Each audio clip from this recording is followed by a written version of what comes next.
Solve how to fix Snap Camera no available camera input on Windows. 1. Force restart Snap Camera. 2.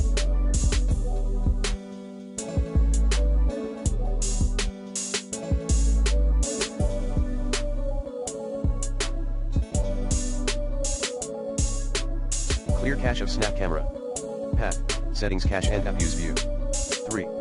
Allow app permission by turning on Allow apps to access your camera and allow desktop apps to access your camera. 4.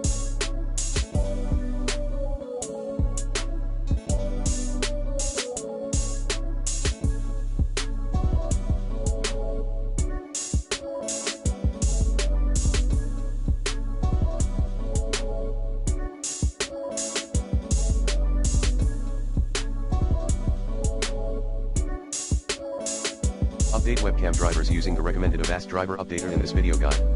5. Turn off any active VPN services. 6.